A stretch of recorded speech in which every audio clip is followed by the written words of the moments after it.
Hello everyone, this Sachin Rana here. Welcome to my new video. ये हमारे पास ऑप्टिकल आइसोमेरिज्म का लास्ट पार्ट रहने वाला है, जहां पे हम पूरे तरीके से इस चैप्टर को कंप्लीट कर लेंगे। ठीक है, तो स्टार्ट करते हैं फिर इसके साथ। पिछले लेक्चर में हम लोगों ने पोलारीमीटर के बेसिक्स भी डिस्कस किए थे, जितना रेलिवेंट बनता है, बिकॉज वो ऑफिशियली सिलेबस में भी नहीं है। ठीक है, तो वहां से आपको बहुत सारी चीज़ें समझ भी आई थी कि small DL, capital DL, RS, इन सब का क्या एप्लीकेशन रहता है। ठीक है, तो आज का जो हमारा पहला टॉपिक रहेगा उसकी हेडिंग डाल लीजिए, very important, optically active compound. Heading डाल लीजिए, ऑप्टिकली एक्टिव कंपाउंड। इसमें कुछ टर्म्स भी डिस्कस करूंगा मैं, जिसमें लोगों को एंड तक कंफ्यूजन रहता है। सबसे पहली बात, किसी भी कंपाउंड का अगर मैं ऑप्टिकली एक्टिव बोलता हूं तो उसी का सिनोनिम, मतलब जो पर्यायवाची होता है, वो होता है कायरल कंपाउंड। क्या बोला मैंने? Chiral compound. Please understand, chiral compound बोलने का अभिप्राय अलग होता है, whereas chiral carbon, chiral centre बोलने का अभिप्राय अलग होता है। ठीक है, जैसे एग्जांपल लूंगा तब आपको समझ आएगा। लेकिन किसी क्वेश्चन में अगर मैं बोलता हूं कि which of the following are optically active compounds या which of the following are chiral compounds, दोनों का मतलब सेम रहता है। तो पिछले लेक्चर में हम लोगों ने देखा था कि कोई भी कंपाउंड अगर ऑप्टिकली एक्टिव होता है तो वो लैब के अंदर क्या करेगा, वो लैब के अंदर प्लेन पोलराइज लाइट को रोटेट कर देगा, जो एक्सपेरिमेंटली हम लोग देखते हैं, थियोरेटिकली हम देख नहीं सकते, चाहे कुछ भी कर लो। दूसरी चीज हमने देखी थी कि it it has a chiral centre. ये हो गया सिलेबस के पॉइंट ऑफ व्यू से। लेकिन अगर आप सिलेबस के एक और लेवल ऊपर जाना चाहते हो, जैसे ansa compounds, helical chirality, cumulated, spiranes, bicyclic, या वो सब जो भी है, तो वहां पे एट्रॉप आइसोमेरिज्म, तो वहां पे आपके पास it may have a chiral centre. ठीक है, लेकिन वो सिलेबस के बाहर हो जाता है एडवांस के, तो मतलब नहीं बनता उसको पढ़ के। वो वैसे भी आईआईटी बॉम्बे, मतलब आईआईटी जाओगे तो आप वहां पे पढ़ ही लेते हो। थर्ड पॉइंट जो हमने देखा था, जो सबसे इंपॉर्टेंट है, बिकॉज यहीं से theoretical point of view match करता है हमारे एक्सपेरिमेंटल डाटा के साथ, दैट इट शुडंट हैव, मतलब वहां पे हमारे पास कोई भी सेंटर ऑफ सिमेट्री या प्लेन ऑफ सिमेट्री नहीं होना चाहिए। आउट ऑफ द सिलेबस जाएंगे तो ऑल्टरनेटिंग एक्सिस ऑफ सिमेट्री भी नहीं होना चाहिए। ठीक है, एक्सिस ऑफ सिमेट्री क्यों नहीं हुआ?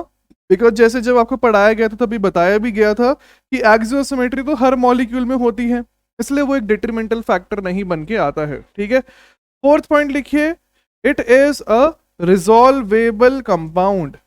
अब इसका मतलब क्या है कि कंपाउंड रिजॉल्वेबल होना चाहिए? ये आपको पता चलेगा जब हम लोग रेजबिक मिक्सचर पढ़ेंगे आज के लेक्चर के अंदर। तो जब हम रेजबिक मिक्सचर के अंदर आएंगे तब रिजॉल्वेबल कंपाउंड क्या होता है वो चीज भी आपके पास क्लियर हो जाएगी। तो लिख लीजिए पहले इसको पॉज करके। आगे बढ़ने से पहले कुछ इंपॉर्टेंट चीजें।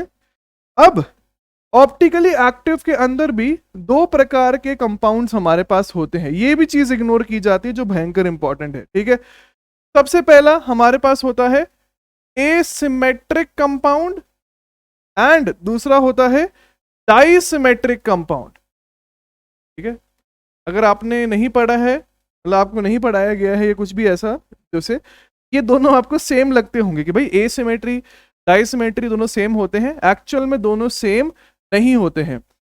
एसिमेट्रिक बोलने का मतलब क्या है कि कोई एलिमेंट ऑफ सिमेट्री प्रेजेंट नहीं है, it does not have any element of symmetry, मतलब वहां पे एक्सियोसिमेट्री भी नहीं है। अब बोलोगे एक्सियोसिमेट्री मतलब जो 360 वाली है वो तो हर किसी में होती है, तो मैंने आपको बोल के रखा है ना कि 360 वाली हम कंसीडर ही नहीं करते हैं। क्यों नहीं करते हैं? बिकॉज आपको पता ही है वो हर मॉलिक्यूल में रहता है, तो उससे कोई डिफरेंशिएटिंग फैक्टर नहीं बनता। ठीक है, अच्छा, सेकेंड हमारे पास है डाइसिमेट्रिक। डाइसिमेट्रिक मतलब क्या है कि वहां पे एक्सिस ऑफ सिमेट्री प्रेजेंट हो रही है, जैसे C2 C3 ये सब। ठीक है, C2 C3 C4 C5 C6 present हो रही है। क्या ये दोनों ही ऑप्टिकली एक्टिव बनेंगे? बिल्कुल, ये भी ऑप्टिकली एक्टिव है, ये भी ऑप्टिकली एक्टिव है। ये चीज आपके दिमाग में क्लियर रहनी चाहिए। ठीक है, एसिमेट्रिक डाइसिमेट्रिक में क्या अंतर है आपके स्क्रीन के ऊपर।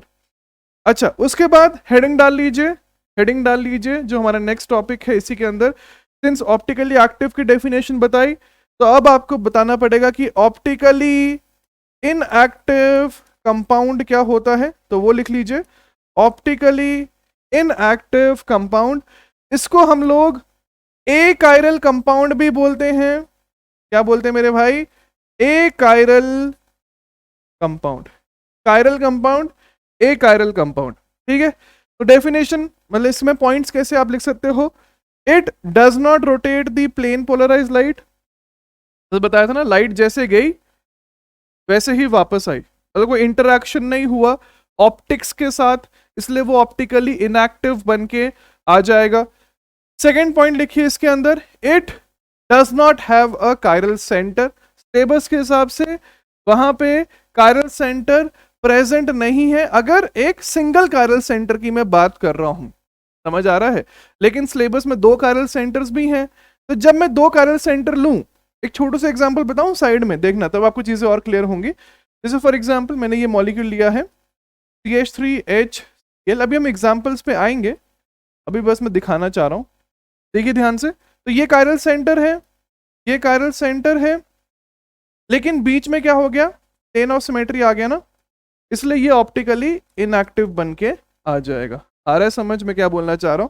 तो सेकंड पॉइंट लिख लीजिए इसके अंदर, it may have a chiral centre, ताकि दोनों केसेस कवर हो जाए, one chiral centre, two chiral centre etcetera, it may have a chiral centre. Third point लिखिए, it has a centre of symmetry, a plane of symmetry और alternating axis of symmetry. ये भी आपको समझ आ रहा है? अच्छा, वैसे क्या आपको समझ आ रहा है कि प्लेन ऑफ सिमेट्री से ऑप्टिकली इनएक्टिव क्यों बन रहा है? अगर आप ध्यान से देखो तो आपको इसमें समझ आ जाएगा, देखना। तो 1 2 3 मतलब RS वाला, CIP वाला, तो 1 से 2 से 3 हॉरिजॉन्टल पे है, क्लॉकवाइज है, तो S बन जाएगा।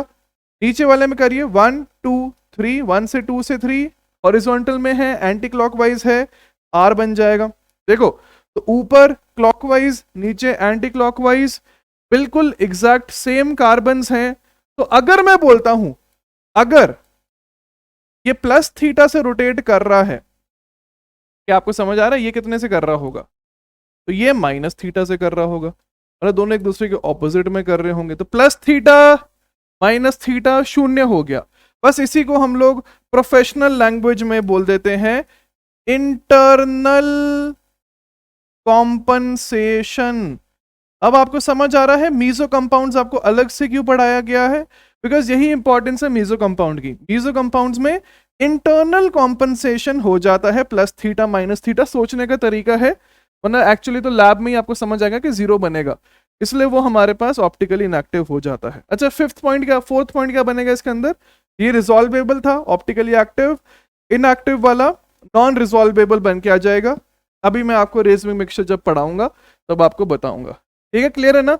लिख लीजिए पॉज करके, बहुत ही लॉजिकल तरीके से बहुत ही सिंपल कंपाउंड आपको बता दिया गया है। ठीक है, इसके सामने लिख भी लेना मीजो। तो अब आपको समझ आ रहा होगा कि मीजो अलग से क्यों पढ़ाया गया, इतनी क्या इंपॉर्टेंस दी थी हमने इसको। ठीक है, ओके, आगे चलते हैं। तो फॉर एग्जाम्पल मैं आपको एक क्वेश्चन देता हूं ट्राई करने के लिए, और मुझे बताना कि क्या वो कंपाउंड ऑप्टिकली एक्टिव है या इनएक्टिव है। ठीक है, ट्राई करिए। वैसे तो मेरे हिसाब से सिंपल ही लगना चाहिए। वंस अगेन, सिलेबस में मैक्सिमम टू मैक्सिमम दो ही कायरल सेंटर्स हैं, तो ज़्यादा लोड नहीं लेना है। ओके, फॉर एग्जाम्पल हमें दिया गया है मिथाइल, ध्यान से देखिए, वेज पोजीशन के ऊपर मिथाइल है, एंड यहाँ पे डैश पोजीशन। हमसे बोला गया है क्या ये कंपाउंड ऑप्टिकली एक्टिव है या इनएक्टिव है? क्या होगा? ये वाला कंपाउंड हमारे पास ऑप्टिकली इनएक्टिव बन के आ जाएगा। समझ आ रहा है नहीं आ रहा है? दो तरीके हैं, एक तो भाई पहली मेरे हिसाब से तो डायरेक्टली दिखना ही चाहिए कि क्या हो रहा है, बिकॉज ये वेज में है।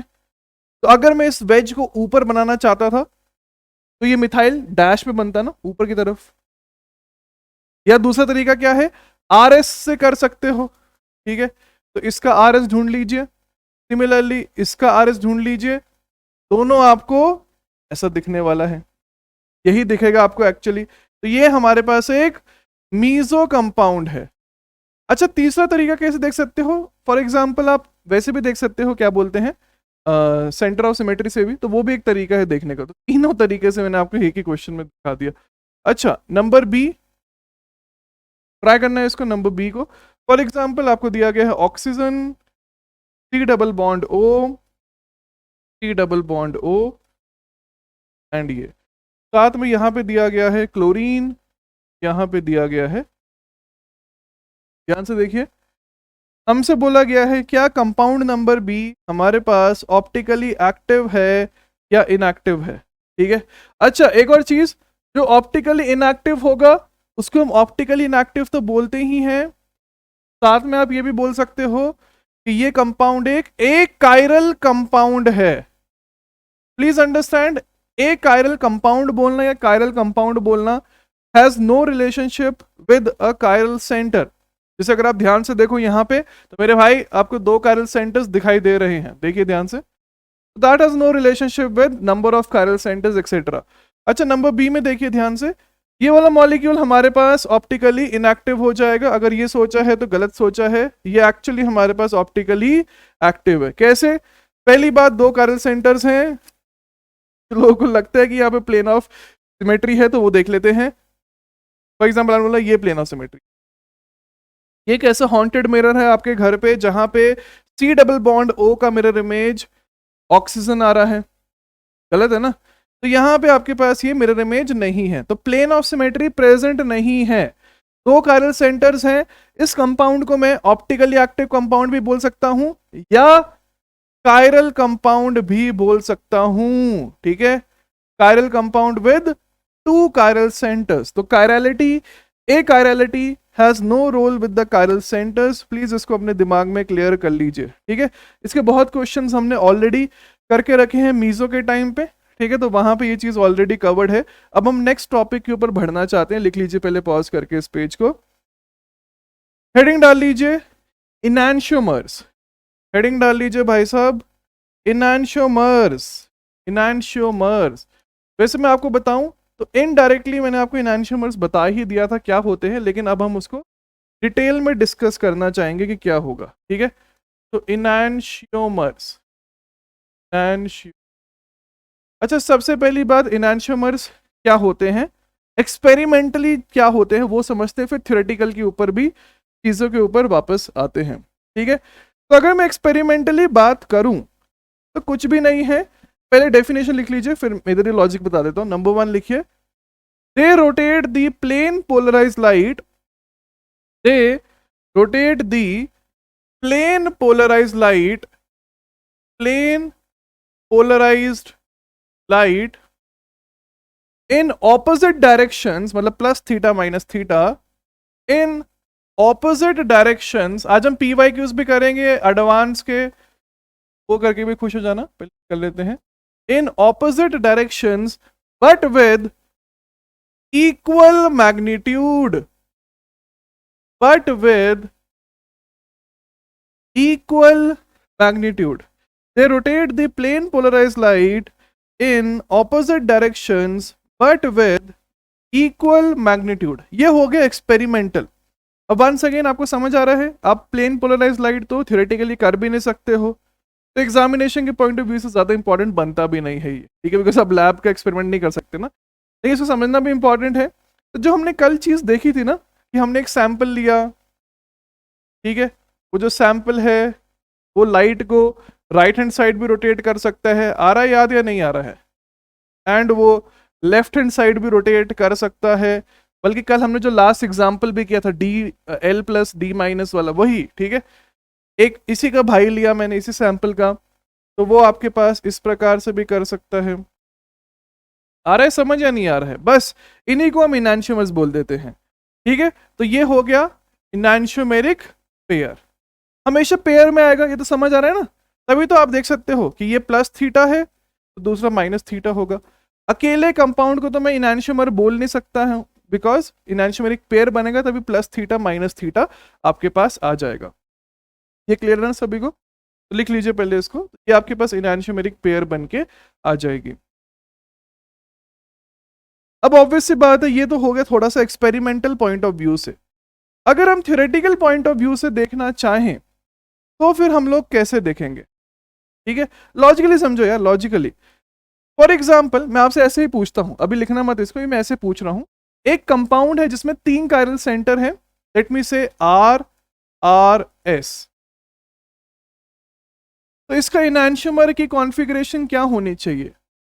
डिटरमाइन कर सकते हो नहीं कर सकते? वो बन जाएगा एस एस आर। आ रहा है, समझ नहीं आ रहा? बिकॉज बिकॉज लॉजिकली समझो, कल मैंने आपको बताया था ना लैटरल इन्वर्जन का कंसेप्ट। तो मेरे भाई अगर एक चीज इस प्रकार से है तो उसकी मिरर इमेज में लैटरल इन्वर्जन हो जाएगी, तो दूसरी चीज इस प्रकार से हो जाएगी, SSR के प्रकार से हो जाएगी। ठीक है, तो ये आप थ्योरेटिकली डिटरमाइन करने के लिए देखो कितना आसान बन गया, इस प्रकार से कर सकते हैं। इसके ऊपर हम आएंगे अभी थोड़ी देर में।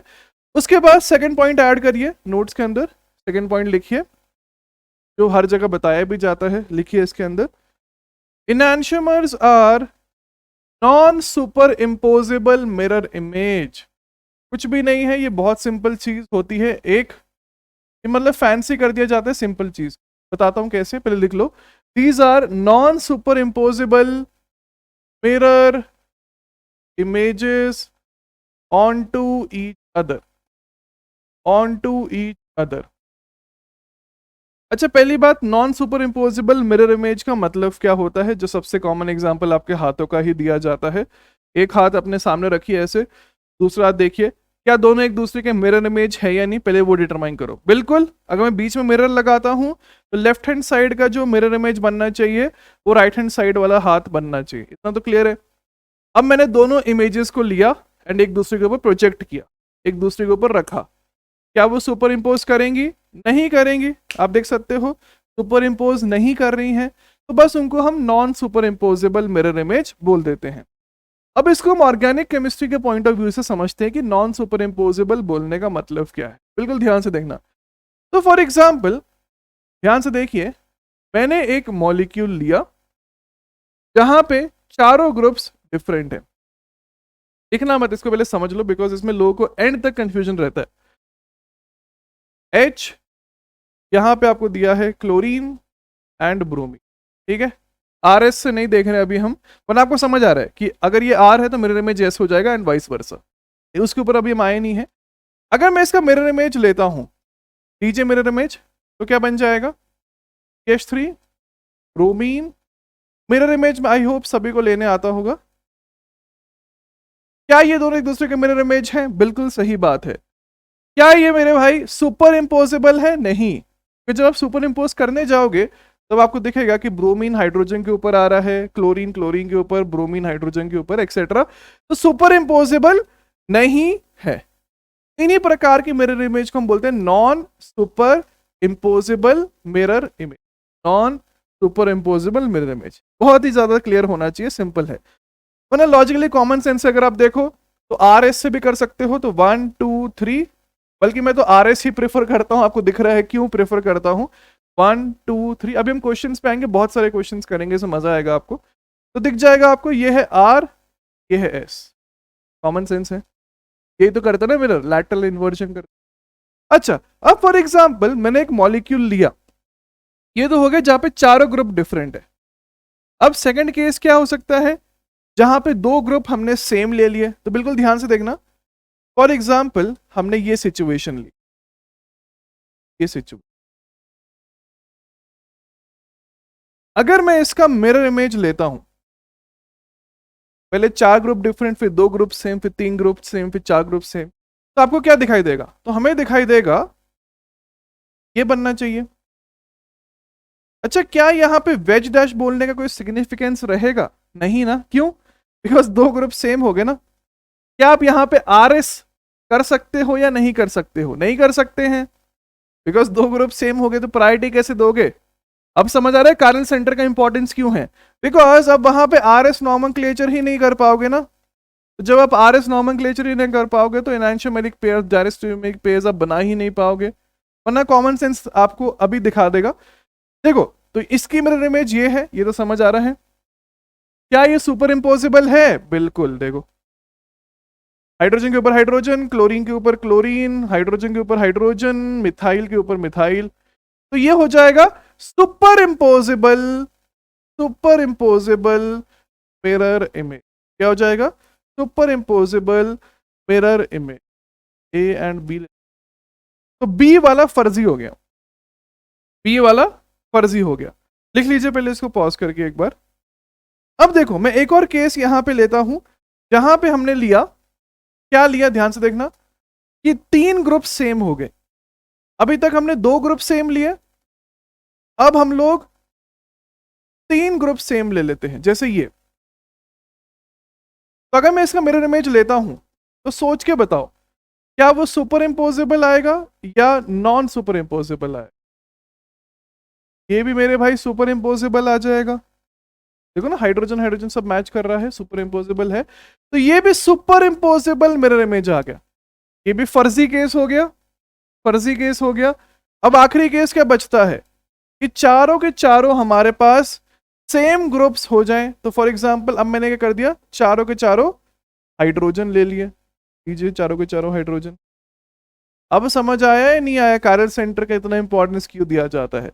अगर मैं ये लेता हूं तो यहां पे भी ये सुपर इम्पोजेबल मिरर इमेज दे देगा, और जैसे इसने सुपर इम्पोजेबल मिरर इमेज दिया, इनैंशियोमर वाले से इसका फंडा ही कट गया, इसका फंडा ही कट गया। तो हमें पिछले 4 एग्जाम्पल देख के क्या समझ आ रहा है स्क्रीन से?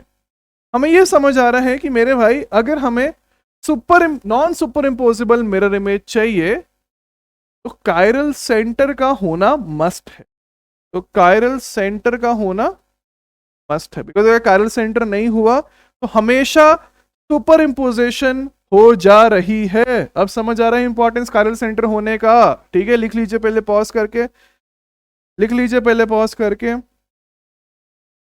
ठीक है, अब जैसे फॉर एग्जांपल अगर मैं इसी को एक्सटेंड करना चाहूं, अगर मैं लेटर ए ले लेता हूं, तो क्या लेटर ए इनैंशियोमर में एग्जिस्ट कर सकता है या नहीं?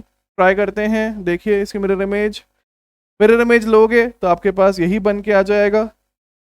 तो क्या बन गया ये तो सुपर इम्पोजेबल बन गया, सुपर इम्पोजेबल। तो यहां पे भी आपके पास इनैंशियोमर्स नहीं बन के आ सकते। जा रहा है नहीं आ रहा, क्या चल रहा है? सिमिलरली आप एज अ होमवर्क हर लेटर के लिए करके दे सकते हो, बी सी ई एक्सेट्रा। ठीक है, अच्छा नेक्स्ट आगे चलिए, थर्ड पॉइंट के ऊपर चलते हैं। फिर ये तो हो गया कैसे हम देख रहे हैं। अब हम आ रहे हैं सबसे इंपॉर्टेंट पॉइंट के ऊपर, सबसे इंपॉर्टेंट पॉइंट जो मेरे हिसाब से अभी आपको समझ आ ही गया है, that is R S, that is R S. ठीक है, तो लिखिए थर्ड पॉइंट लिखिए।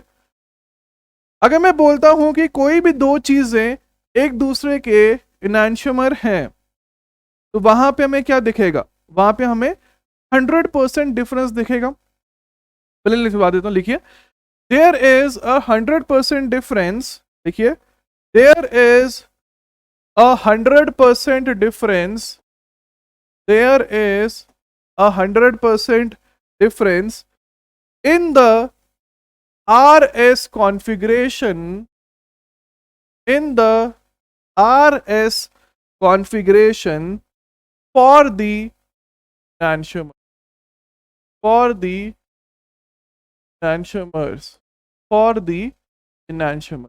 ठीक है, जैसे फॉर एग्जांपल अगर मैं बोलता हूं कि एक मॉलिक्यूल में 4 कायरल सेंटर हैं, मतलब उसका मॉलिक्यूलर फॉर्मूला है कुछ XYZ, उसी मॉलिक्यूल का मैंने मॉलिक्यूलर फॉर्मूला XYZ लिया, मतलब same molecular formula, because isomerism के टाइम पे मॉलिक्यूलर फॉर्मूला सेम रहता है, कॉमन सेंस है डे 1 से। फॉर एग्जांपल इसके में हमारे पास है RSSR, फॉर एग्जांपल ये आया। अगर मैं बोलता हूं कि मुझे इसका इनैंशियोमर बनाना है, मतलब क्या मिरर इमेज बनाना है, नॉन सुपर इम्पोजेबल। अब हमें ये समझ आ गया कायरल सेंटर होगा, एक ही कायरल सेंटर होगा, तो वहां पे non superimposable mirror image बन ही जाएगी। ठीक है, अच्छा कुछ लोगों को यहाँ पे डाउट आ सकता है, जो आना भी चाहिए, जो मैं बताऊंगा बाद में, लेकिन एक बार मैं अभी बता ही देता हूं कि फॉर एग्जाम्पल मैंने ये मॉलिक्यूल लिया, इसका जो मिरर इमेज लूंगा मैं, इसका जो मिरर इमेज लूंगा, क्या वो एनहांसर बनेगा? नहीं बनेगा, बिकॉज ये ऑप्टिकली एक्टिव ही नहीं है ना। इसका एंगल ऑफ रोटेशन नेट में क्या है? देखो ऊपर से थीटा, नीचे से माइनस थीटा, तो नेट में 0 डिग्री है। तो मेरे भाई जो मिरर इमेज होगा उसका एंगल ऑफ रोटेशन कितना होगा? उसका एंगल ऑफ रोटेशन भी तो 0 डिग्री होगा ना, 0 डिग्री।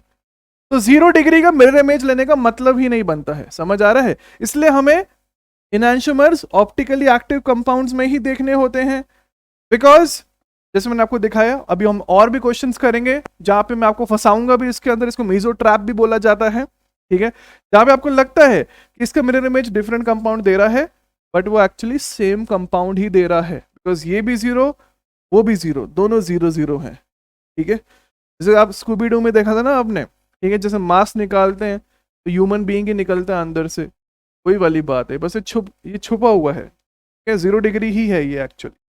ओके, इसके ऊपर आएंगे थोड़ी देर में, पहले बेसिक समझ लेते हैं। ओके, इसका इनैंशियोमर क्या बन जाएगा? इसका इनैंशियोमर अगर बनता है तो वो बनना चाहिए SRR, अज्यूमिंग कि 0 डिग्री नहीं है, वो सब एज्यूम करके ही। ठीक है, ये आपके पास इनैंशियोमर बन गया। आया समझ या नहीं आया क्या चल रहा है? ठीक है, बस यही होता है, यही होता है थ्योरेटिकल पॉइंट ऑफ व्यू से। हमारे सिलेबस में तो मैक्सिमम टू मैक्सिमम 2 ही कार्य सेंटर्स, अभी मैं आपको जेईई एडवांस का क्वेश्चन भी कराऊंगा। ठीक है, तो 2 ही कार्य सेंटर्स हैं, तो ज्यादा लोड नहीं है, चिंता मत करिए। ओके, लिख लीजिए पॉज करके। फोर्थ पॉइंट पे आइए, ये सबसे इंपॉर्टेंट पॉइंट है, इसको स्टार मार्क कर लेना। ठीक है, ओके, फोर्थ पॉइंट पे आइए। थर्ड पॉइंट सबसे इंपॉर्टेंट था, फोर्थ पॉइंट लिखिए। enantiomers have identical physical properties, लिखिए enantiomers have identical physical properties, identical physical properties। ये तो मतलब कॉमन सेंस से भी आप समझ सकते हो, पहले लिख लो एक बार। That is boiling point, melting point, density, etcetera. ठीक है, ये समझ आ रहा है सभी को? ये नहीं आ रहा है? आइडेंटिकल क्यों होगा? बिकॉज आपके पास फॉर एग्जांपल एक मॉलिक्यूल है, ये क्यों दिखाऊं? ठीक है, जब बोर्ड पे बना तो वही दिखा देते हैं, उससे थोड़ा ज्यादा क्लैरिटी मिलेगी। जैसे फॉर एग्जांपल ये दोनों एनैंशियोमर्स हैं ना एक दूसरे के रिस्पेक्ट में, तो मेरे भाई इसका अगर बॉइलिंग पॉइंट अगर 100 डिग्री है तो इसकी मिरर इमेज का भी 100 डिग्री होगा या नहीं होगा? थोड़ा दिमाग लगाओ, ऑब्वियसली 100 डिग्री ही होगा। ठीक है, मिरर इमेज लेने से बॉइलिंग पॉइंट, मेल्टिंग पॉइंट थोड़ी चेंज होने लग पड़ेंगे आपके। ठीक है, जैसे फॉर एग्जांपल आपके पास पानी है, अभी घर पे पानी का मिरर इमेज लिया, क्या अगर हम उसको एक्सट्रैक्ट कर पाते रियल लाइफ में, लेट मी से अनदर डायमेंशन में बैठा है पानी, दोनों पानी पानी ही है ना at the end of the day, तो दोनों का 100 ही रहेगा। ये सिंपल तरीका है समझने का। ठीक है, ऐसा नहीं होता एक्चुअली, समझाने का तरीका होता है। ठीक है, तो आइडेंटिकल फिजिकल प्रॉपर्टीज आपके पास एग्जिस्ट करती हैं इसके अंदर। ठीक है, ओके, तो इसके अंदर हम देख सकते हैं, जैसे फॉर एग्जांपल मैंने एक कंटेनर लिया, मैंने इसको हीट किया, इसमें मैंने 2 इनैंशियोमर्स लिए हैं। ठीक है, 2 इनैंशियोमर्स मतलब E1 E2 इनैंशियोमर लिया है। अच्छा, जब मैं इनको हीट करूंगा, हीट किया,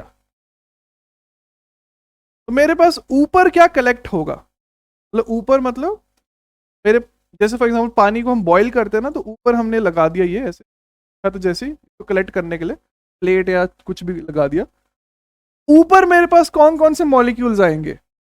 लेट मी से कहते समझ आना चाहिए। ऊपर आपके पास दोनों E1 E2 के आ जाएंगे, E2 1 E2 ही आ जाएंगे ऊपर। वैसे इधर बनाना चाहिए था मुझे। Basically we can not separate them, ये समझ आ रहा है? They can not be separated. क्यों? बिकॉज फॉर एग्जाम्पल आपने पानी में पानी डाला, सोचने का तरीका, पानी से पानी को सेपरेट कर सकता हूं क्या? नहीं, बिकॉज दोनों का बॉइलिंग पॉइंट सेम है। लेकिन पानी और नमक लिया, बचपन की यादें, तो आप नमक को सेपरेट कर सकते हो पानी को उबाल के, बस वही चीज यहाँ पे भी। ठीक है, समझ आया नहीं आया क्या चल रहा है? तो लिख लीजिए इसको पॉज करके। तो enantiomers can not be separated from each other via physical means, ठीक है। अच्छा, इसमें आपके पास, पहले तो पॉज करके लिख लिया सभी ने। इसमें आपके पास पॉइंट नंबर 5 में क्या है, ये मैं आपको एल्केन चैप्टर के अंदर बताऊंगा, मतलब जो हम स्टार्ट करेंगे अभी इसके बाद, मतलब कल परसों से, वो तब बताया जाएगा। बिकॉज वहाँ पर मुझे फ्रैक्शंस के बारे में बताना है, तो आपको होल्ड करना पड़ेगा तब, बिकॉज तभी कवर करना आसान है। एंड 6th पॉइंट हमारे पास एक बन के आता है, दैट इज, इसके मैं आपको बेसिक्स आज बताऊंगा।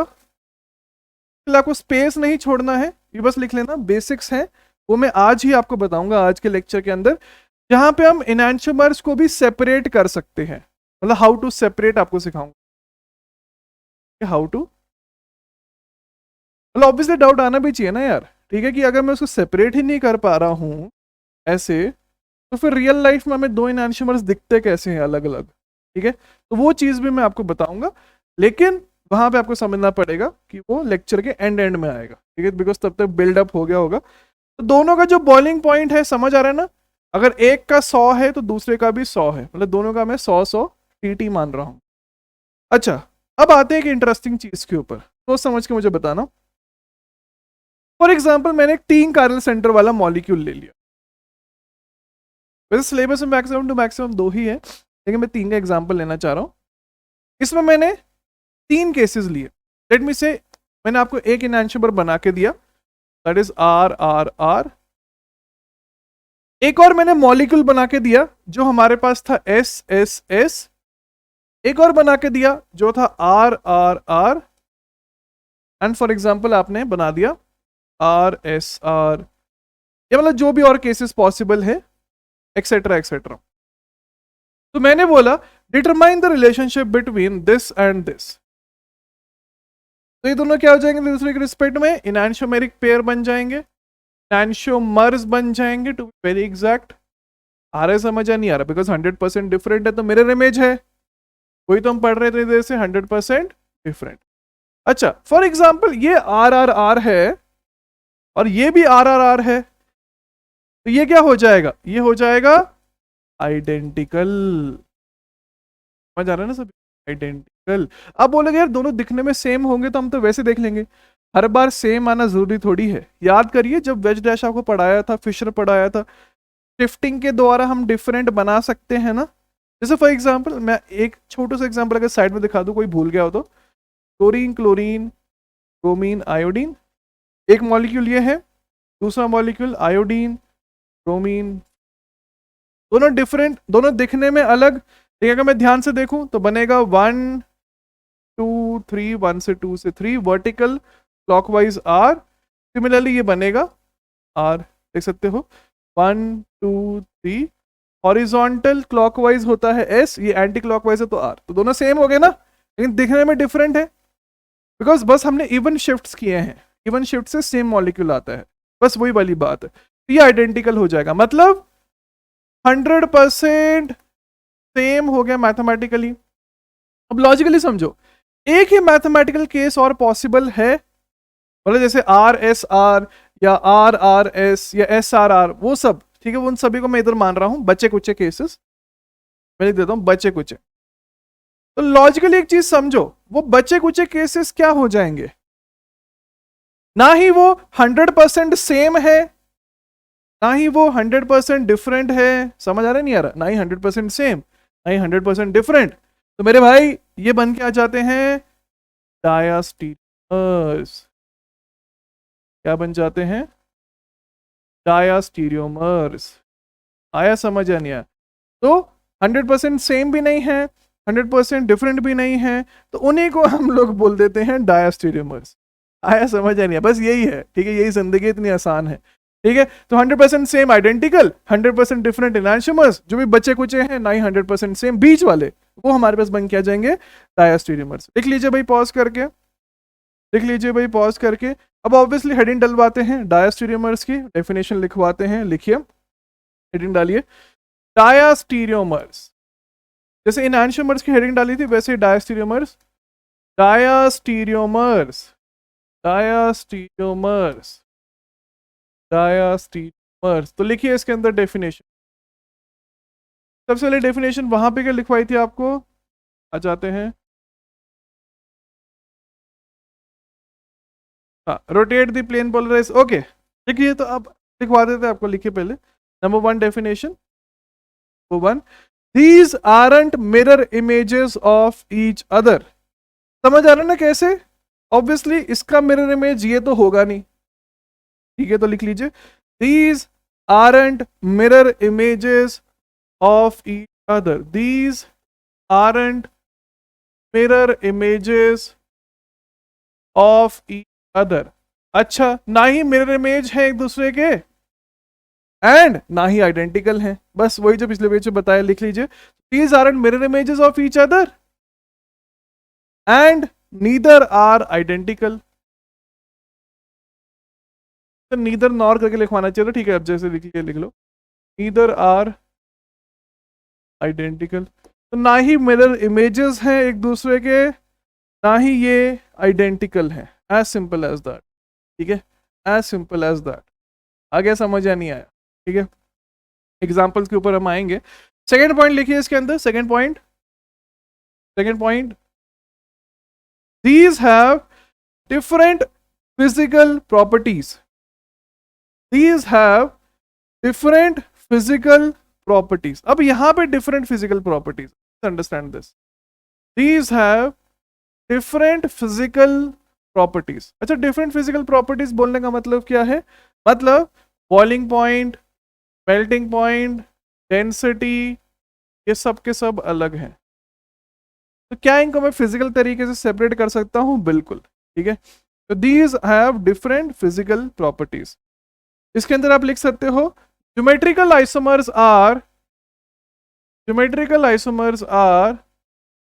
diastereomers with respect to geometrical isomers are diastereomers with respect to each other। आप बोलोगे भाई ये कैसे? पहली बात तो लैब के अंदर आप देख सकते हो फिजिकल एक्सपेरिमेंट करके। दूसरी बात आप क्या करके देख सकते हो, यहाँ पे जैसे अगर मैं आपको दिखाऊं, एक बार देखना स्क्रीन के ऊपर। फॉर एग्जांपल मैंने एक क्या बोलते हैं सिस ट्रांस मॉलिक्यूल लिया है एंड मैंने एक सिस मॉलिक्यूल, थोड़ा बहुत आपको ऐसे भी समझ आ जाएगा। एक तो क्या लैब में देख लिया हमने कि ए एंड बी लिया, बॉयल किया, एक पहले उबल गया, दूसरा बाद में उबला, तो पानी प्लस चीनी, पानी प्लस नमक वाला एग्जाम्पल, ठीक है। तो यहाँ पे हम लोग देख सकते हैं कि यहाँ पे जो डाइपोल मूवमेंट है वो जीरो है, लेकिन यहाँ पे जो डाइपोल मूवमेंट है वो जीरो नहीं है, बस फिजिकल प्रॉपर्टी डिफरेंट दिख गई। ये भी समझाने का तरीका है। तो आप देख सकते हो जैसे कि यहाँ पे सिंस फिजिकल प्रॉपर्टीज डिफरेंट है तो ये हमारे पास बन के आ जाएंगे डायस्टीरियम। देखिए geometrical isomers are diastereomers with respect to each. Third point लिखिए इसके अंदर, जब बचपन से पढ़ रहे हो कि अगर दोनों की डिफरेंट फिजिकल प्रॉपर्टीज होंगी तो हम वेरियस मेथड से सेपरेट कर सकते हैं, तो वही है third point. These can be separated bye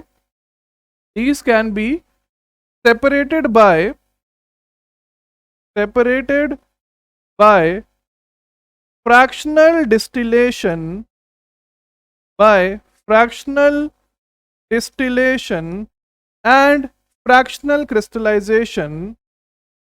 सब पढ़ा ना आपने, याद होगा। जैसे ये मुझे याद है स्कूल में दिखाया भी जाता था, ठीक है, जैसे वो पानी प्लस पेट्रोल वाला करते थे ना अपन, डेंसिटी के बेसिस पे सेपरेशन, वही है।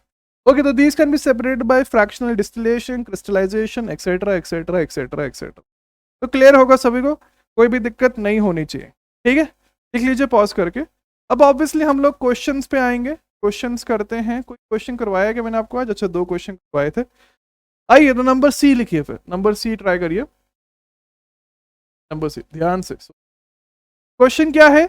आइडेंटिफाई, पहले क्वेश्चन हेडिंग डाल लो। हाँ, identify if the following compounds are enantiomers, diastereomers और identical with respect to each other, ठीक है। Identify if the following compounds are enantiomers, diastereomers और identical with respect to, ठीक है, समझ आ गया। तो 3 ही केसेस हो सकते हैं, तो तीनों ही केसेस हम यहाँ पे देखना चाहेंगे। ओके, आई फॉर एग्जाम्पल मैंने आपको ये मॉलिक्यूल दिया है, सोचिए क्या ये दोनों एक दूसरे के रिस्पेक्ट में एनांशियोमर्स है, डायस्टेरियोमर्स है, आइडेंटिकल है? बहुत ही आसान, एक कायरल सेंटर है तो ये हमारे पास हो जाने चाहिए मिरर इमेज। देखो 2-3 तरीके देखने के, एक हो गया मिरर इमेज, दूसरा हो गया आरएस। तो यहाँ पे अगर आप कॉमन सेंस लगाओ ना यार, इसका अगर ये आर है तो मिरर इमेज तो एस ही होने वाला है, तो ये बन के आ जाएगा enantiomers with respect to each other. अगर ये सोचा है तो गलत है, अगर ये सोचा है तो गलत है, ठीक है। यहां पे मेरे भाई लोन पेयर भी तो है, लोन पेयर भी तो है। And sulphur is a tetrahedral centre. कैसे? देखो sigma sigma sigma lone pair, तो स्टेरिक नंबर बन गया 4, तो ये भी तो फंसे या नहीं फंसे? देखो पहले क्वेश्चन में फंस गए यार, क्या कर रहे हो। तो ये वाला अगर आप ध्यान से देखो तो ये कायरल सेंटर है, कायरल सेंटर है। तो अगर मैं बात करता हूं कि जैसे इसमें 1 2 3 ये बन जाएगा R एंड ये बन के आ जाएगा S। सिमिलरली इसमें करोगे, अगर मैं देखो दिमाग लगाओ, लेट करो ना। अगर मैं लेट करके इसको R मानता हूं, एक तो हो गया कि आपने प्रॉपरली ढूंढा कि R है या ऐसे, मैंने लेट कर लिया, तो क्या यहां पे भी R होगा या नहीं होगा? टाइम बचाने का तरीका है, बिकॉज इधर भी सेम है इधर भी सेम है, तो काय को दिमाग लगाने का है ढूंढने के लिए कि भाई क्या होना चाहिए। ठीक है, तो ये क्या बन जाएंगे, डायस्टीरियोमेरिक पेयर या डायस्टीरियोमर्स बन के आया समझ या नहीं आया क्या हो रहा है यहाँ पे? ठीक है, बारीक बारीक चीजें होती हैं जहां पे लोग गड़बड़ करके फंस जाते हैं, गड़बड़ करके फंस जाते हैं। ठीक है, चले फिर नेक्स्ट के ऊपर चले, आइए फिर नंबर डी।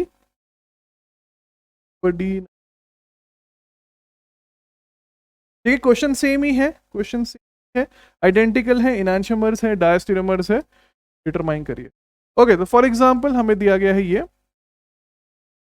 क्लोरीन, क्लोरीन, दूसरा मॉलिक्यूल हमारे पास दिया गया है ये क्लोरीन एवं फ्लोरीन। हमसे बोला गया है क्या ये मॉलिक्यूल्स एक दूसरे के रिस्पेक्ट में इनांशियोमर्स हैं, डायस्टीरियोमर्स हैं या आइडेंटिकल हैं? सोचते हैं। देखो, मैंने आपको सिखाया था कि हम किसी भी मॉलिक्यूल को 180 डिग्री से रोटेट कर सकते हैं ताकि हमारे पास एक आइडेंटिकल मॉलिक्यूल बन के आ जाए। तो एक तरीका तो वो है, दूसरा तरीका क्या हो सकता है वो भी हम समझने की कोशिश करते हैं, पहले एक तरीका तो समझ लेते हैं। बिकॉज देखो यहाँ पे हो क्या रहा है ना कि you can not compare directly, because chlorine वाले की जगह फ्लोरीन वाला है। तो अगर मैं कुछ ऐसा करूं कि क्लोरीन वाले की जगह ही हमारे पास क्लोरीन वाला आ जाए तो फिर हमारा काम हो जाएगा। ठीक है, तो मैंने क्या किया, मैंने इस मॉलिक्यूल को 180 से रोटेट कर दिया, इस मॉलिक्यूल को 180 से रोटेट कर दिया, करवा दीजिए। तो क्या बनेगा हमारे पास, ध्यान से देखना, बस ऐसे घुमाया लट्टू की तरह और कुछ, तो क्लोरीन इधर हो जाएगा एंड फ्लो।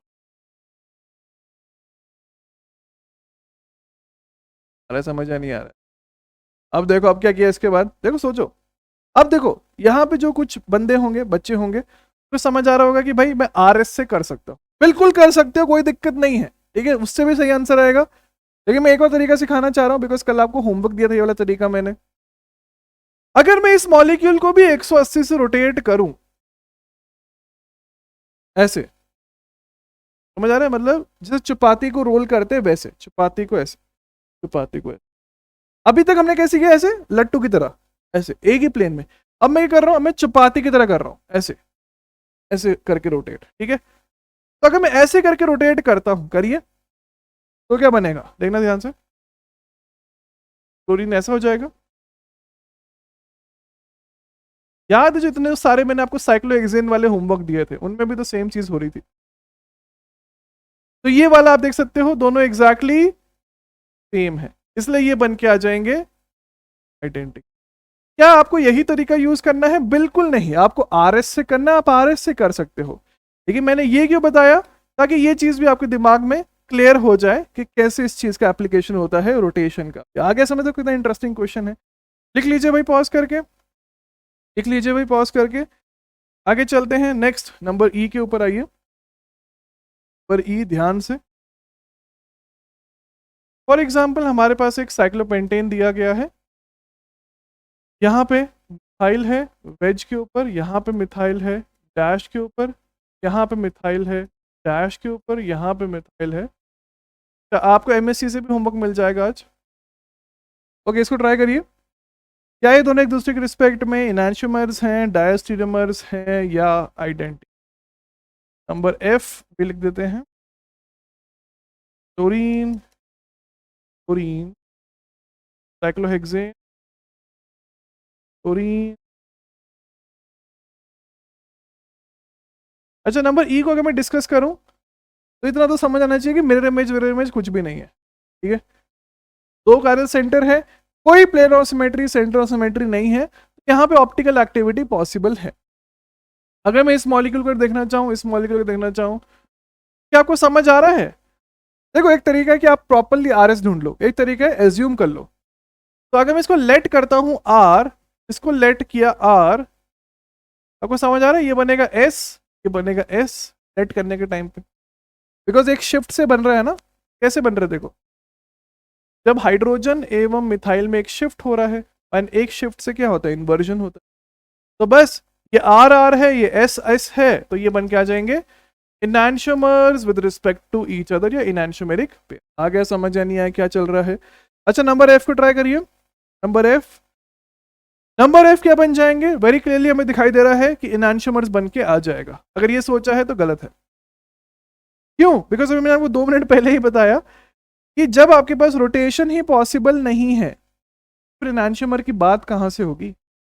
मतलब क्या बोलना चाह रहा, देखो यहाँ पे क्या है, plane of symmetry, chiral centre, plane of symmetry, hence angle कितना बन गया, 0, तो plus theta minus theta 0। Page number 1, यहाँ पे भी तो सेम चीज हो रही है मेरे भाई, कायरल सेंटर तो है लेकिन क्या हो गया, मीजो है, ये दोनों के दोनों ही मीजो है, मीजो मीजो, तो यहाँ पे भी थीटा 0 है। दिखने में मिरर इमेज है नहीं, उससे मतलब नहीं है, ये एक्चुअल में बन के आ जाएंगे आइडेंटिकल। क्यों?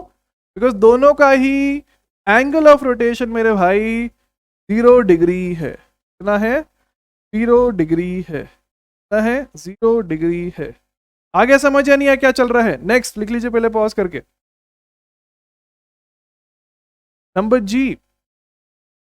जी समझ आ रहा है कैसे आपको मीजो में फंसाया जाता है, गड़बड़ नहीं होनी चाहिए इसके अंदर, गड़बड़ नहीं होनी चाहिए इसके अंदर। ओके ट्राई करिए। फॉर एग्जांपल दिया गया CH3HBr, अपने दिमाग में ना हमेशा ऐसे बैक में लेके चलो कि मीजो हो सकता है, ठीक है, जैसे पिछले क्वेश्चन में देखा। और मीजो हो गया तो एंगल ऑफ रोटेशन 0 हो गया, और जब एंगल ऑफ रोटेशन ही 0 हो गया तो मतलब ही नहीं बनता है। ओके ट्राई करिए, पर जी सिंपल है। तो अगर मैं ध्यान से देखूं तो मुझे क्या समझ आ जाएगा कि दोनों एक दूसरे के, पहली बात कायरल सेंटर है दोनों जगह, बिल्कुल है, समझ आ रहा है ना। मिरर इमेज है, बिल्कुल है, नॉन मिरर इमेज है ना, नॉन सुपर इम्पोजिबल भी है, तो ये बन के आ जाएंगे इनैंशियोमर्स या इनैंशियोमेरिक पेयर। अगर ये सोचा है तो गलत है, ये सोचा है तो गलत है। ये ऐसे क्वेश्चंस हैं जो मैं आपको करवा रहा हूं, जो आप एग्जामिनेशन में करोगे तो आपको लगेगा कि भाई इतना सिंपल क्वेश्चन, जब बाहर आके डिस्कस करोगे तब आपको पता चलेगा गलती करके आ चुके हैं हम। ठीक है, आ रहा है मजा, नहीं आ रहा है। ये एक्चुअली हमारे पास इनैंशियोमर्स नहीं है, क्यों, वो समझते हैं ध्यान से, ध्यान से देखना। फॉर एग्जाम्पल मैंने क्या बोला, अरे मैंने क्या किया, मैंने इन दोनों के बीच में एक शिफ्ट कर दिया, बीच में एक शिफ्ट किया, करवाइए तो क्या बनेगा, पर तो यही है। एक शिफ्ट के बाद नीचे हमारे पास बन जाएगा ब्रोमीन, हाइड्रोजन, मिथाइल, लेकिन 2 शिफ्ट करने पड़ते हैं एक ही कार्बन के ऊपर, तभी वो आइडेंटिकल बनेगा। करवाइए एक और शिफ्ट, तो क्या बन जाएगा मेरे भाई, ध्यान से देखिए, ध्यान से देखिए, ध्यान से आंख खोल के, ये बनेगा नहीं बनेगा। और ये क्या है, ये तो मीजो, क्या है मेरे भाई, ये तो है। और जैसे मीजो बन गया, इसका एंगल ऑफ रोटेशन क्या हो जाएगा। अच्छा क्या आप सेम चीज यहां पे भी कर सकते हो, बिल्कुल कर सकते हो, ठीक है। तो फॉर एग्जांपल मैंने क्या किया, मैंने इन दोनों के बीच में शिफ्ट कर दिया, पहला हाइड्रोजन यहाँ पे, मिथाइल यहाँ पे, फिर हाइड्रोजन एवं ब्रोमीन के बीच में कर दिया, हाइड्रोजन यहाँ पे, ब्रोमीन यहाँ पे। लो भाई ये भी मीजो बन के आ जाएगा। आया मजा या नहीं आया बताइए। तो ये भी मेरे भाई मीजो ही है, जहां पे एंगल ऑफ रोटेशन 0 है, तो इनैंशियोमर्स नहीं बनेंगे, ये बन के आ जाएंगे। कैसे पसंद, कोई आपको करवाएगा नहीं ये सब, बिकॉज खुद ही नहीं आता लोगों को। लिख लीजिए भाई पॉज करके, लिख लीजिए भाई पॉज करके, कोई दिक्कत हो किसी को तो पूछ लेना, ठीक है। नेक्स्ट नंबर H, और H फॉर एग्जाम्पल हमें दिया गया है ये मॉलिक्यूल सेक्शन। ओके यहाँ पे C double bond OH, H, OH, H, OH, H2, ठीक है। थोड़ा सा मैं चेंज कर रहा हूँ, यहाँ पे OHH, OHH। अच्छा एक और मॉलिक्यूल दिया गया है जो हमारे पास है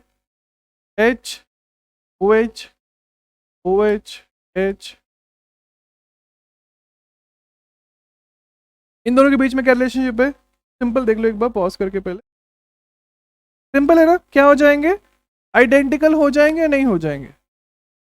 आप बोलोगे भाई कैसे हो जाएंगे? अरे भाई 180 से रोटेट करके, लट्टू की तरह एक ही प्लेन में जब आप रोटेट करोगे तो आपको दिख जाएगा कि एग्जाम, ये शायद मैंने इस प्रकार क्वेश्चन आपको क्लास में होमवर्क भी दिया, तो वही है, तो आपके पास ये आइडेंटिकल भी बन के आ जाएगा।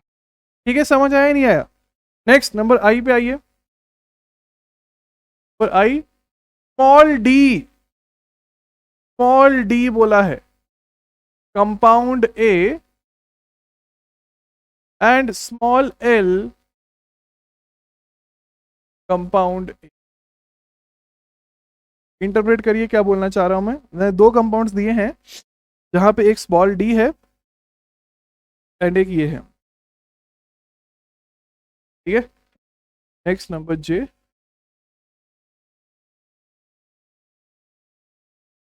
हाइल डबल बॉन्ड ओ,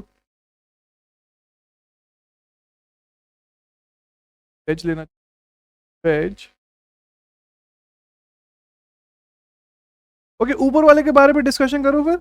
ऊपर वाले में क्या हो रहा है? ऊपर वाले में आपको दिखाई दे रहा है कि वहां पे आपके पास पहले इमेज मिरर, ओके, ऊपर वाले में क्या दिखाई दे रहा है हमें? ऊपर वाले में दिखाई दे रहा है कि डी कंपाउंड है, एल कंपाउंड है, ये प्लस है, ये तो लिटरल डेफिनेशन है एनहांसमर्स की, कौन गलती कर रहा है? अच्छा, नंबर जे सोचिए। नंबर जे में हमसे पूछा गया है क्या ये एनहांसमर्स हैं या डायस्टेरियोमर? सोचे फिर, देखो ध्यान से। तो नंबर जे में क्या हो रहा है मेरे भाई? मिरर इमेज है, नॉन सुपर इम्पोजिबल है, ये बन के आने चाहिए एनहांसमर। ये सोचा है तो गलत है, ये मेरे भाई आइडेंटिकल है। क्या है? आइडेंटिकल, बिकॉज कायरल सेंटर ही नहीं है ना। कितनी बार फंसोगे एक ही चीज में? मिथाइल मिथाइल है, मिथाइल मिथाइल है, मिथाइल मिथाइल है, मिथाइल, कायरल सेंटर ही नहीं है तो ऑप्टिकल एक्टिविटी की बात ही नहीं आती है, लेकिन कोई मतलब ही नहीं बनता है वहां पे बात करने का। कितनी बार फंसोगे भाई? लिख लीजिए पॉज करके। नेक्स्ट नंबर के, नंबर के पे आइए। फॉर एग्जाम्पल हमें दिया गया molecule H L, H L, deuterium एवं ड्यूटीरियम।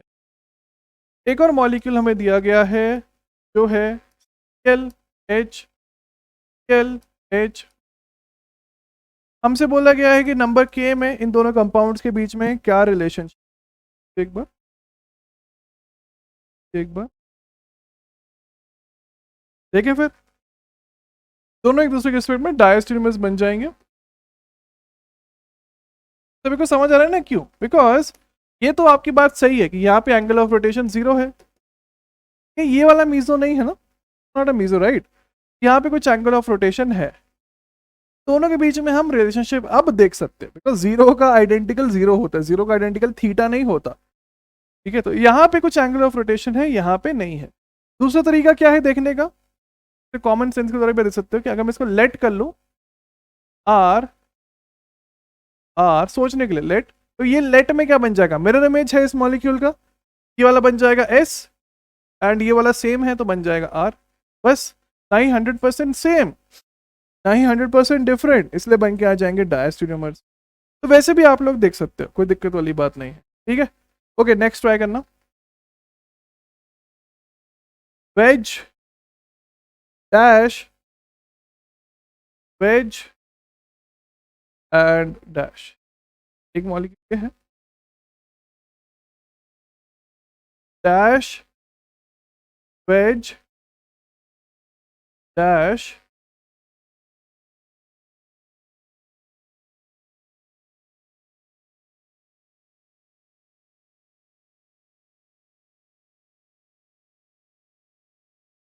एक सेकंड देना,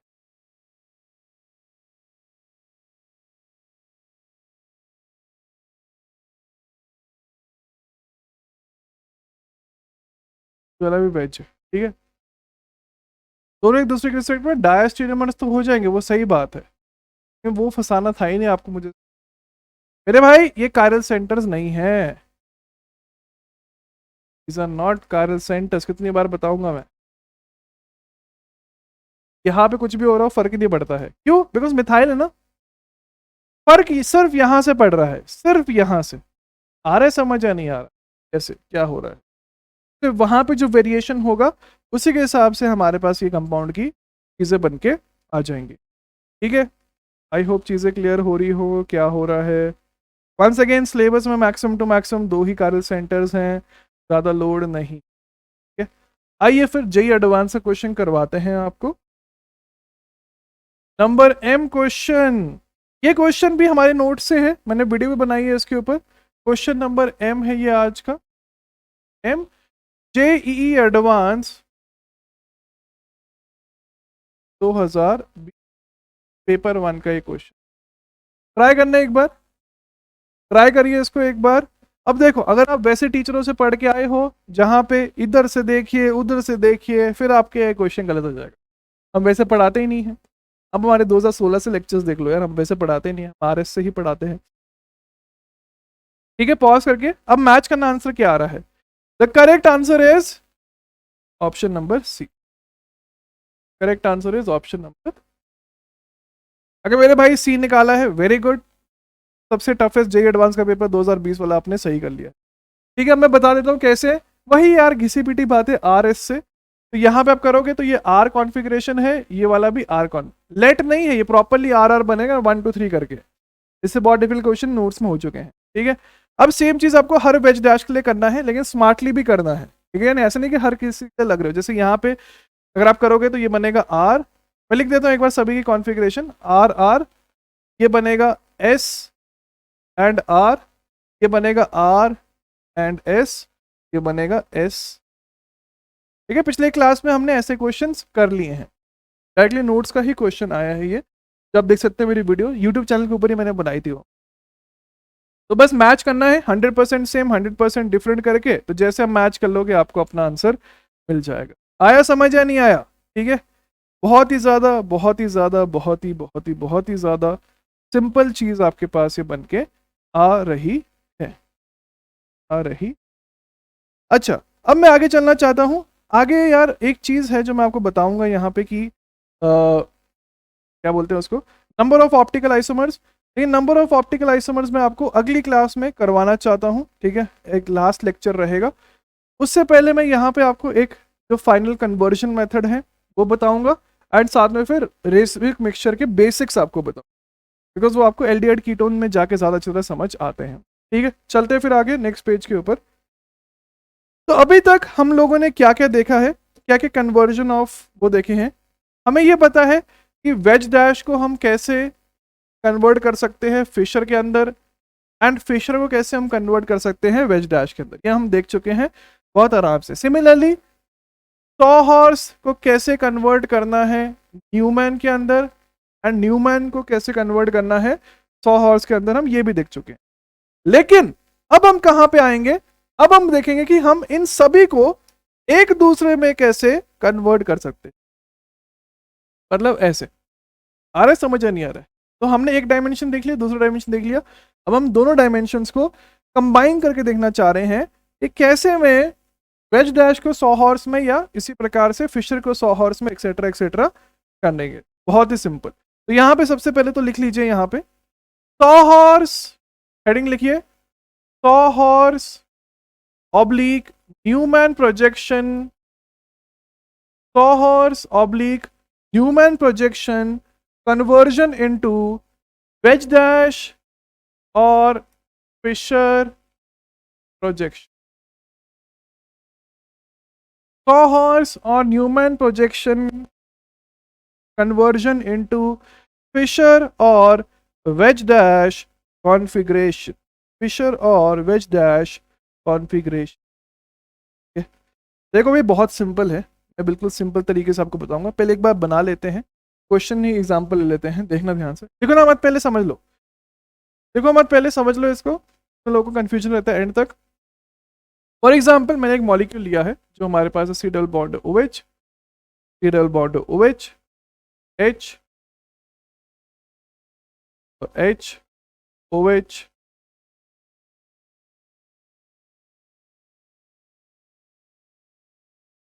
मैं वंस अगेन वो तरीका नहीं बताऊंगा कि इधर से देखो उधर से देखो, डायरेक्टली मुद्दे की बात पे आऊंगा, ठीक है, डायरेक्टली मुद्दे की बात पे आऊंगा। तो जो भी आपको प्रोजेक्शन दी है, जो भी आपको प्रोजेक्शन दी है, चाहे वो 100 हॉर्स है, ह्यूमन है, उसको आपको कन्वर्ट कर लेना है इक्लिप्स्ड के अंदर, कन्वर्ट कर लेना है।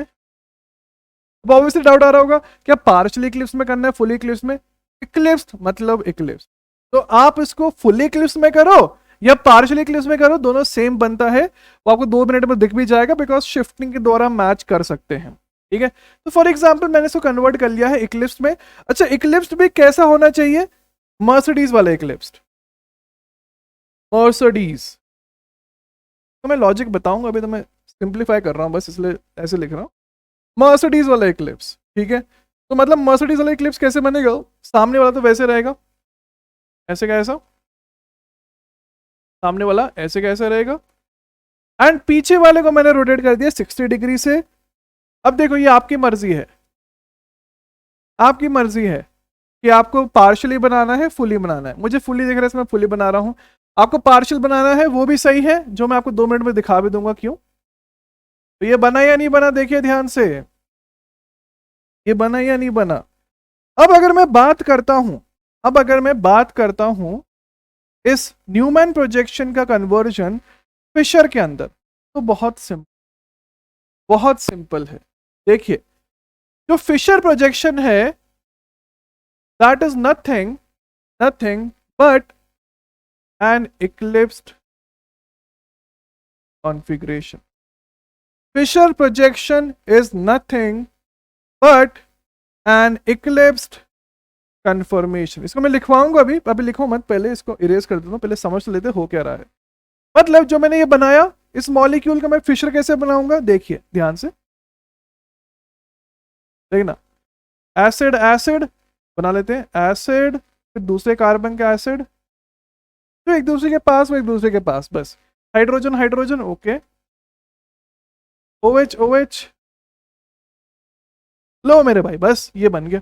यही है, यही है, ठीक है। तो फिशर प्रोजेक्शन कुछ भी नहीं होता है, वो एक्चुअली एक इक्लिप्स्ड न्यूमैन प्रोजेक्शन ही होता है, बस यही है फंडा आपके पास। इधर से देखिए, इधर से देखिए, हम नहीं देख रहे वो सब, हमें पता है कि फंडा क्या है, मर्सिडीज बनाना है अपन को। अब जो डाउट आता है यहाँ पे, मैं डायरेक्टली वो क्लियर करना चाहता हूँ पहले ही।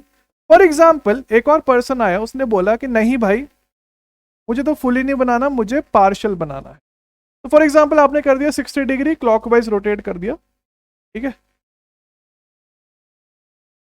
वैसे मैंने उल्टा लिख दिया क्लॉकवाइज एंटी क्लॉकवाइज, यहाँ पे हमने एंटी क्लॉकवाइज, अरे उससे कोई फर्क नहीं पड़ता, हमें आ रहा है ना। तो ये बन के आ जाएगा क्लॉकवाइज। अच्छा तो क्या बनेगा यहाँ पे, ये बन जाएगा। अगर मैं क्लॉकवाइज एंटी क्लॉकवाइज पीछे वाले को रोटेट करता हूँ तो ये बनेगा। अब अगर मैं इसी का फिशर बनाना चाहूँ, बनाइए कैसे बनेगा, देखना ध्यान से। पर क्या है, एसिड एवं OH, एसिड एवं OH, इधर क्या है H एवं एसिड, इधर क्या है, सामने क्या है OH। अब बोलोगे भाई दोनों आइडेंटिकल कैसे हुए? अरे भाई शिफ्ट पड़ा है या नहीं पड़ा है, देखो। तो ये तो हमें दिख गया कि आइडेंटिकल बन रही है डायरेक्टली, इसमें टाइम वेस्ट नहीं करेंगे, नीचे वाले में देखते हैं। एक शिफ्ट, H इधर आएगा, OH इधर जाएगा, फिर एक और शिफ्ट, H इधर गया, एसिड इधर आया, OH इधर गया, बस। तो दोनों आइडेंटिकल बन गए या नहीं बने, देख लो। तो यही बोल रहा था मैं कि इक्लिप्स जैसा मर्जी हो सकता है, चाहे वो पार्शियली इक्लिप्स हो जाए, फुली इक्लिप्स हो जाए, उससे कोई फर्क ही नहीं पड़ता, ठीक है। कितना सिंपल है यार, फालतू में लोग इसको कॉम्प्लिकेटेड करते हैं कि इधर से देखो उधर से देखो ना। मैंने आपको सामने वेरीफाई भी करके दिखा दिया है कि दोनों इक्लिप्स चलेगा, ठीक है। तो सबसे पहले लिखिए थ्योरी इसके अंदर, पहले तो ये पॉज करके लिख लो, थ्योरी लिखिए इसके अंदर। नंबर 1 पॉइंट ऐड करिए, इधर लिख देता है ना, पेज खाली रहेगा। नंबर 1 ऐड करिए, Fischer projection is nothing, Fischer projection is nothing but an eclipsed Newman projection.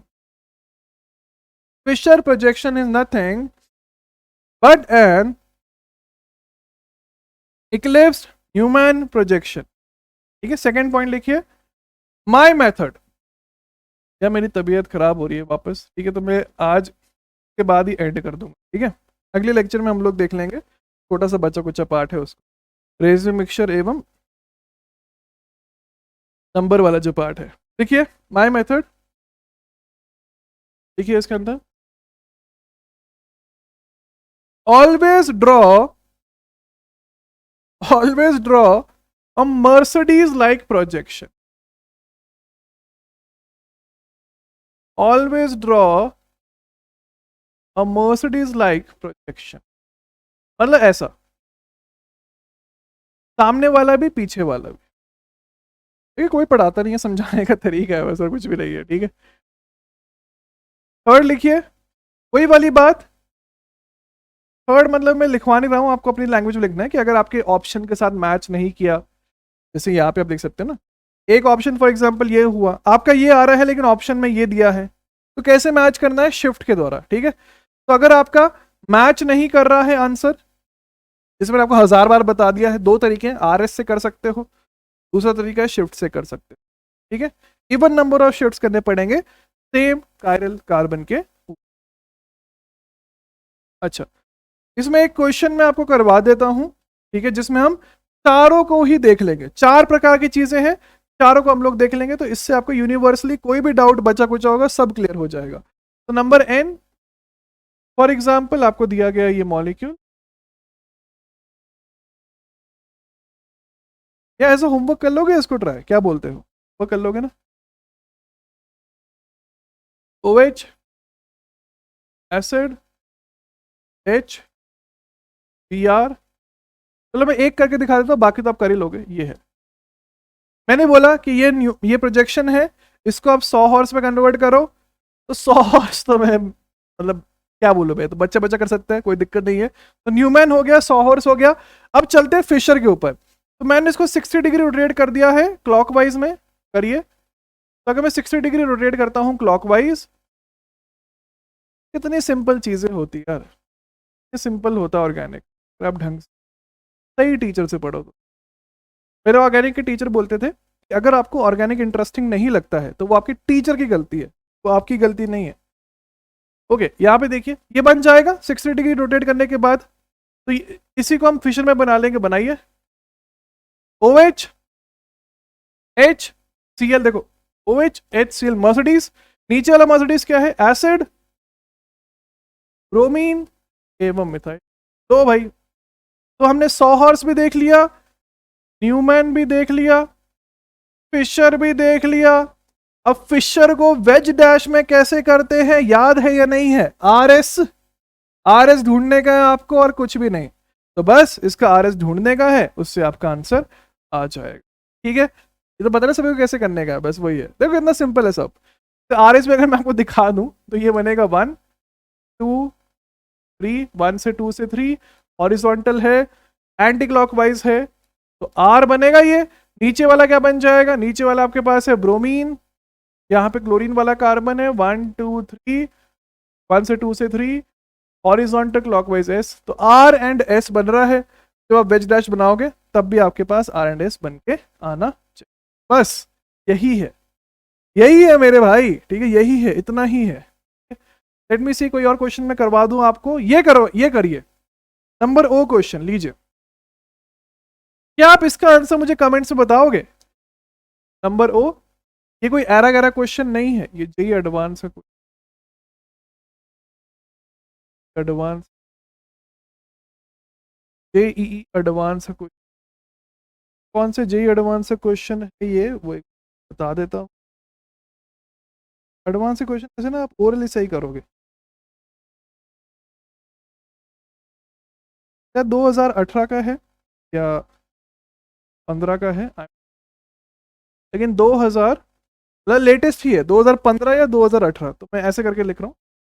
X नहीं पता क्या है यहाँ पे, या तो 15 का है या तो 18 का है। ठीक है, ट्राई करके मुझे इसका आंसर कमेंट सेक्शन में बताइए कि क्या आ रहा है, देखते कितने लोगों का सही होता है कमेंट्स में। ठीक है, मिलते हैं फिर नेक्स्ट क्लास के अंदर। बहुत ही सिंपल क्वेश्चन है, डी प्लस दिया है, एल माइनस पूछा है। ठीक है, मेरे हिसाब से शायद 15 का ही है जितना मुझे याद है, 15 लिख देता हूँ। अगर 18 के भी हो तो क्या फर्क पड़ रहा है, हमें तो मतलब है कि एडवांस है क्वेश्चन, कर लेना ट्राई। ठीक है, thank you for joining, like कर देना वीडियो को। मिलते हैं नेक्स्ट लेक्चर के अंदर जहाँ पे हम लास्ट पार्ट पूरा कर लेंगे। All the best to everyone, जय हिंद।